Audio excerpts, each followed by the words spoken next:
स्त्री, जितने पूरे विश्व में लोग कथा श्रवण कर रहे हैं, देश विदेश में बैठकर भक्त इस पवित्र प्रांगण में बैठकर कथा श्रवण कर रहे हैं, वो अपने भीतर एक उतारिएगा। पुरुष और स्त्री में एक अंतर है। पुरुष जब भगवान के मंदिर में जल चढ़ाता है, जल अगर चढ़ा रहा है तो वह अपने माता पिता, अपने नाना नानी को पार लगाता, दादा दादी को पार लगाता। पर शंकर के मंदिर में अगर कोई स्त्री, कोई नारी, कोई लड़की, कोई कन्या, कोई बेटी, कोई माँ, कोई वृद्ध भी अगर शंकर के मंदिर में एक लोटा जल चढ़ा रही है तो वो अपना मायका और अपना ससुराल दोनों की 71 पीढ़ी को पार उतार देती है। और कितना सुंदर कहा माता पार्वती जी ने भगवान शंकर से अमरनाथ की गुफा में प्रश्न करते हुए कहा कि पुरुष भगवान की सेवा में लगे, भजन में लगे, मंत्र उच्चारण में लगे तो उसका फल पुरुष को प्राप्त होता है, पर अगर स्त्री, नारी अगर भगवान शंकर की आराधना में लगती है, शिव की भक्ति में लगती है, तो हे भोलेनाथ उसका फल किस किस को मिलता है। शिव महापुराण की कथा कहती है, भगवान शंकर का चरित्र कहता है, पुरुष का करा गया पुण्य पुरुष को प्राप्त होता है, पर केवल भारत की भूमि पर एक नारी एक ऐसी होती है, स्त्री ऐसी होती है जिसने अगर सोमवार का व्रत कर लिया, मंगलवार का व्रत कर लिया, तीज का व्रत कर लिया, चतुर्थी का व्रत कर लिया, छठ का व्रत कर लिया, पंचमी का व्रत कर लिया, नवरात्रे के व्रत कर लिए, कोई सा व्रत, कोई सी पूजन अगर भारत की भूमि हो, चाहे देश विदेश की नारी हो, अगर कोई स्त्री व्रत करती है तो उसका फल केवल स्त्री अकेली को नहीं मिलता, उसका फल उसके बेटे को, उसकी बेटी को, उसके पति को, उसके ससुर को, उसकी सास को और उसके मायके को, सबको प्राप्त होता है। ये नारी के द्वारा किया गया पुण्य का फल उसके पूरे परिवार को मिलता है, पूरे परिवार। शायद आप लोगों को मालूम है कि नहीं मालूम, हमें ध्यान में नहीं है, करवा चौथ का व्रत किसके लिए होता है? जम के बोलो जरा, इसके लिए करते हो? पति की लंबी उम्र के लिए, ठीक है। और ये पूरी दुनिया जानती है कि करवा चौथ का व्रत पति की लंबी उम्र के लिए होता है। पर कभी मौका मिल जाए तो एक बार गणेश पुराण को पढ़िएगा, और गणेश पुराण में और देवी भागवत में दोनों में स्पष्ट वर्णन आता है कि अगर स्त्री चतुर्थी का व्रत करती है, चाहे वो करवा चौथ हो, चाहे बड़ी चतुर्थी हो, छोटी चतुर्थी हो, किसी भी चतुर्थी का व्रत अगर स्त्री करती है तो उसके पति का तो उम्र बढ़ता ही है, साथ में उसके पुत्र का वैभव भी बढ़ता है, उसके पुत्र का वैभव भी बढ़ता है, उसकी संतान का सुख भी बढ़ता है। तो कोई ये विचार ना करे कि करवा चौथ का व्रत केवल पति के लिए होता है। शिव महापुराण की कथा कहती है कि करवा चौथ का व्रत अगर स्त्री करती है तो पति की तो उम्र बढ़ती है, साथ में उसके बच्चों का वैभव भी बढ़ता है। कोई व्रत अगर स्त्री करती है, नवरात्रे का व्रत कर रही है, नवरात्रे में उपवास रख रही है, उसका फल सबको मिलता है, उसके पूरे घर को प्राप्त हो, पूर्ण घर।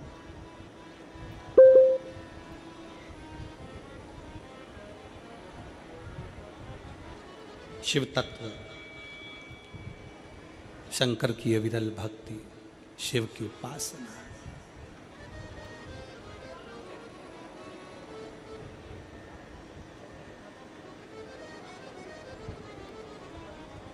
सेवा का क्रम बढ़े।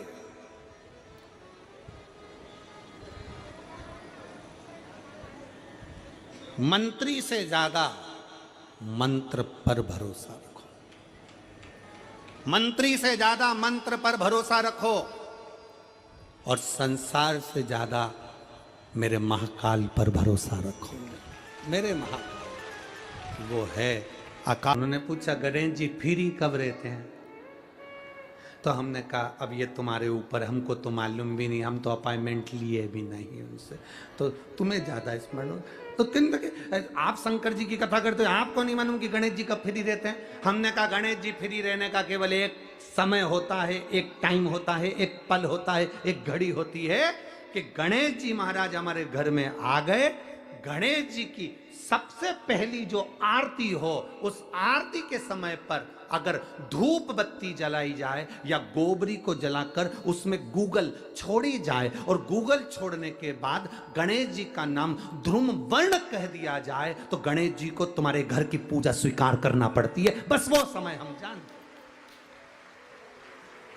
हम तो बस उतना जानते हैं कि शिव महापुराण में लिखा और मुद्गल पुराण में लिखा, गणेश पुराण में लिखा, गणेश जी का एक नाम होता है ध्रुम वर्ण। क्या नाम है? ध्रुम वर्ण गणेश जी का एक नाम होता है। जब हम धूप जलाकर और धूप लगाने के बाद में गणेश जी की सबसे पहली आरती करने के पहले अगर हम सबसे पहली आरती गणेश जी की कर रहे हो, अपने घर में स्थापना कर रहे हो, बिठा रहे हो, और तुम चाहते हो कि गणेश जी मेरे घर में आके मेरी पूजा को स्वीकार करें और जो मांगू मेरा गणेश मुझे दे 10 दिन के अंदर, तो पहला नाम लेकर पुकार लेना ध्रुम वर्ण विनायक, बैठो, बस काम हो गया। वो फ्री होकर आता है, वो बैठता है, अलमस्तता में बैठता। अब वो हमसे पूछे समय क्या है, हमने कहा देखो हमारे को तो मालूम नहीं, बस इतना जरूर जानते हैं कि ध्रुम वर्ण नाम के मेरे विनायक, जो जिनके शरीर से भक्तों के ताप मिटाने के लिए अग्नि तेज निकलता रहता है, जिनके शरीर से धुएं की भांति अग्नि प्रकट होती रहती है। अग्नि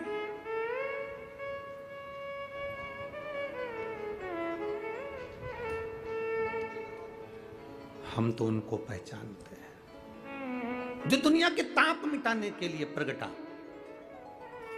उनके शरीर से अग्नि धुआं तेज पुंज प्रकट हुआ।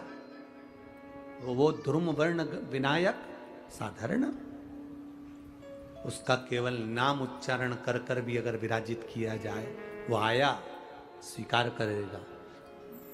10 आप अभी तक बिठा लेते थे सिद्धि विनायक आओ, मयूरेश्वर आओ, भगवान को बल्लेश्वर पधारो, आपने बुलाया, आया वो, बैठा वो, ऐसा नहीं कि नहीं बैठा, पर हमें समय का भान नहीं हो पाया। हम किस समय पर भगवान को रिझाएं? परमात्मा को रिझाने का कोई समय होता है? भगवान को तो जब तुम्हारी मर्जी पड़ जाए, जब तुम्हारा दिल कर जाए, तब मेरे भगवान को रिझाने का प्रयास करो, वो तुम्हारे करीब में आकर बैठ जाएगा। जब तुम्हारा मन पड़े, जब तुम्हारी मर्जी पड़े।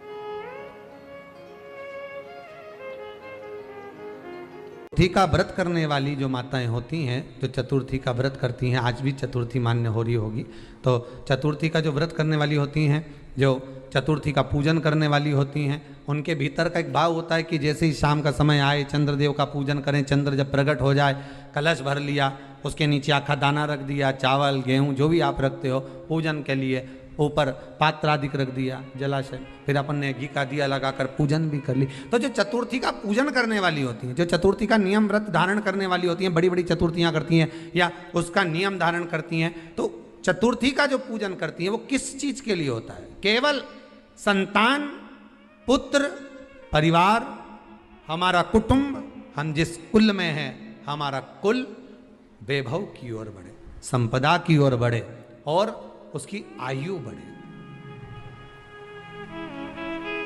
उसकी आयु बढ़े, वैभव बढ़े। बहुत ध्यान दीजिएगा महाराज, चतुर्थी की पूजन में जो आप आखा दाना रखते हो, गेहूं वगैरह कुछ भी जो भी रखते हो, उसकी बड़ी महत्वता होती है महाराज।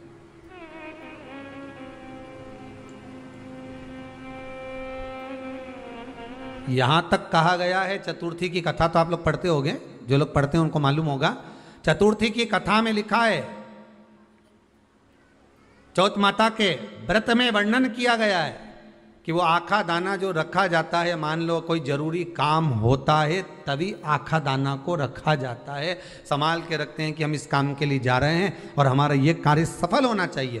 तो जिसने चतुर्थी का व्रत करा है, जिसने चंद्रदेव का पूजन करा, चतुर्थी का व्रत करा, वो गणेश जी से विनती करके वहां से 2-4 आखा दाना उठा ले और जो व्यक्ति का काम अटक रहा है अपने ही घर का, पर दूसरे कुल को नहीं देना, अपने ही कुल के अंतर्गत जो काम अटक रहा है उसकी जेब में, उसके पल्लू में उस चीज़ को रख दिया जाए। तो चतुर्थी जो अगली आती है, जैसे आप महीने की करते हो तो महीने की, और आप जैसे करते हो कि 4 अलग बड़ी बड़ी चतुर्थी करते हो तो उसके अनुसार आपका कार्य सिद्ध होता ही है। उस आखे दाने का इतना महत्व होता है क्योंकि चतुर्थी का व्रत करने वाली माता जब व्रत करती है तो स्वयं चतुर्थी की कथा में लिखा हुआ है कि पार्वती जी गणेश जी से चतुर्थी की कथा बचवाती। चतुर्थी की कथा बाची किसने थी? स्वयं गणेश जी महाराज ने। और सुनी किसने थी? माता पार्वती। बाचने वाले गणेश जी थे, सुनने वाली माता पार्वती थी। तो चतुर्थी की कथा जब होती है तो उसको स्वयं गणेश जी बाच रहे हैं। तो व्रत कौन सुन रही है? माता पार्वती। और आपने जो आखा दाना लिया वो गणेश जी के भाव से लिया, गणेश जी से निवेदन करके, विनय करके, प्रार्थना कर कर उसको प्राप्त किया, आपने उसको लिया।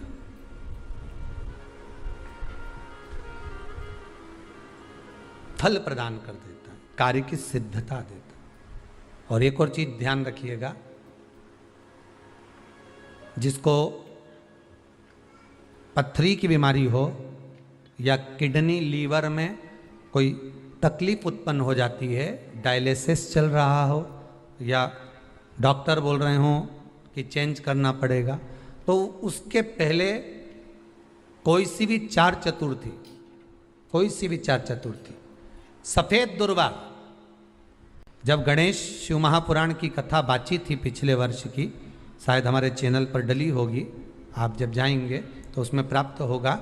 तो सफेद दुर्वा, और दुर्वा का भी वर्णन करा था कि दुर्वा कहाँ से उत्पन्न हुई थी, दुबा का भी व्याख्यान वर्णन करा था कि दुबा का महत्व क्या है, इसको अमृत क्यों कहते हैं, उसका भी वर्णन करा गया था कि सारे पेड़ पौधों को काट कर पटक दो वो सूख जाते हैं, पर दुर्वा को भले काट लिया 1 साल बाद वापिस ले जाकर डाल दो और पानी के अंदर दुर्वा हरी हो जाती है, अमृत कहते हैं उसको।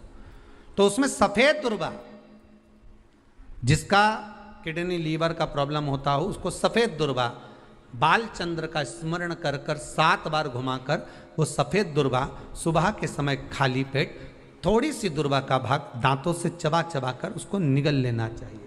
पथरी होती है तो 15 से 20 दिन में वो बाहर निकल जाती है, किस मार्ग से निकले, यूरिन आदि के माध्यम से वो बाहर हो जाती है। और अगर किडनी लीवर की प्रॉब्लम होती है, डायलिसिस चल रहा होता है, तो उसमें भी आपको सुख की प्राप्ति होती है। हफ्ते में अगर 2 डायलिसिस हो रहे हैं तो हो सकता है बाबा चाहेगा विश्वनाथ तो 1 कर देगा, धीरे धीरे उसको फिर 4 चतुर्थी कर लीजिए। सफेद दुर्वा का, सफेद दुर्वा कहाँ मिलती है? तो कहा जहां जलाशय होता है, जहां कुआं हो, बावड़ी हो, तालाब हो, पानी जहां भरा रहता है, उसके नजदीक में सफेद दुर्वा उत्पन्न होती है। सफेद दुर्वा वहां रहती है। सफेद दुर्वा का स्मरण शिव कथा कह रही है। अगला वर्णन किया है भगवान।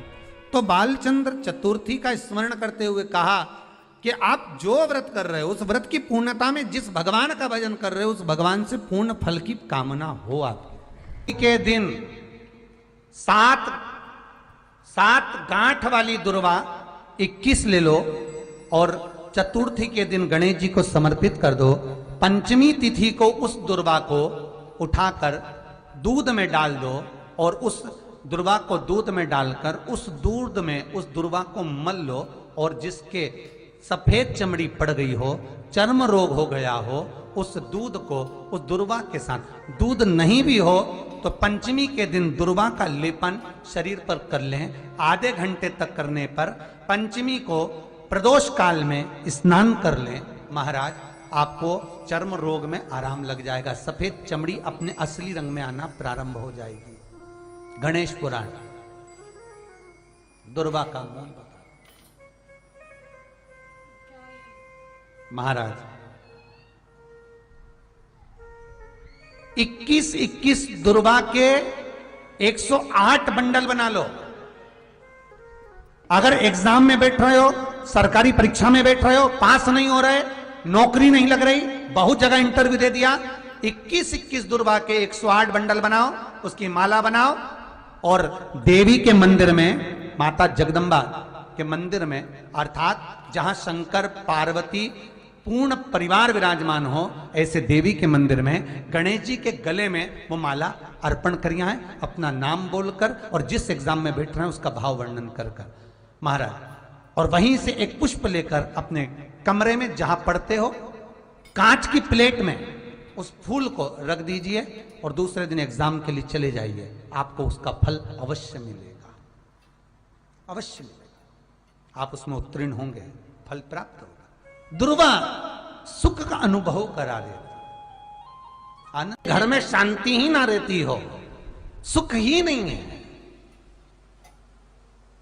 क्लेश 24 घंटे बना हुआ है घर में, ना कोई बात ना कोई प्रसंग, उसके बाद भी सबका मुंह फूला हुआ है, उसके बाद भी सबका चेहरा उतरा हुआ है।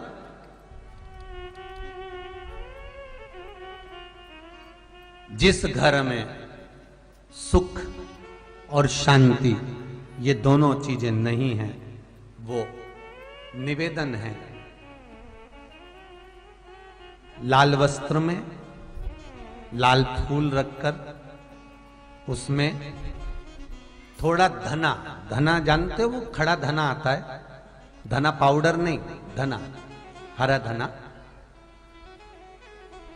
और 5 गोल सुपारी,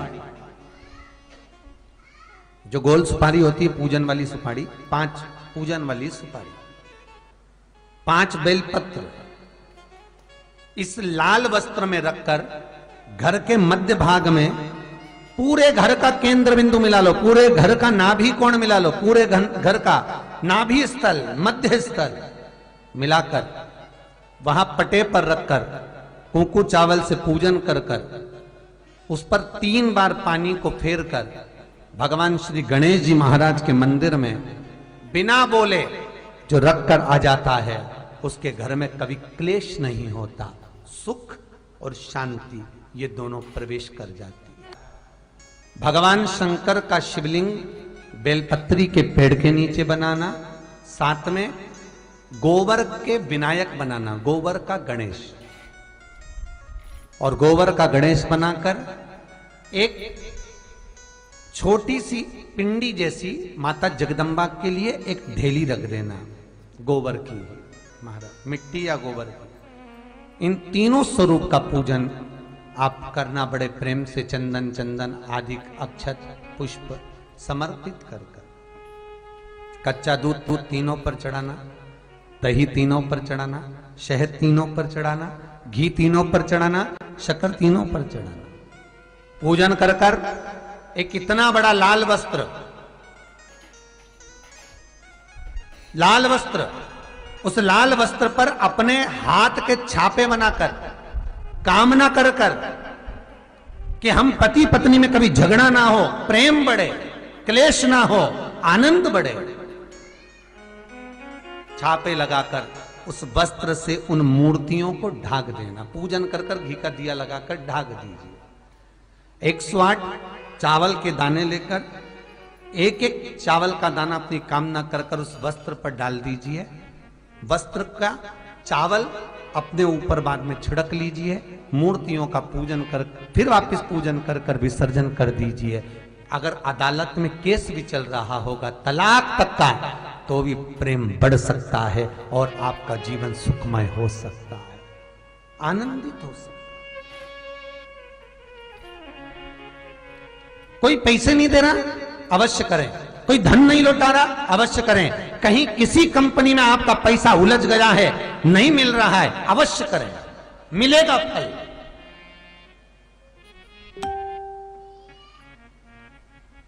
लाखों रुपए डूब रहे हैं, एक बार करने में क्या जाता है, निकल आएगा पैसा, कामना कर कर है दुर्वा। क्या प्रियता है? दुर्वा। कितनी दुर्वा गणेश जी को समर्पित करी जाती है? मात्र 5। कितनी?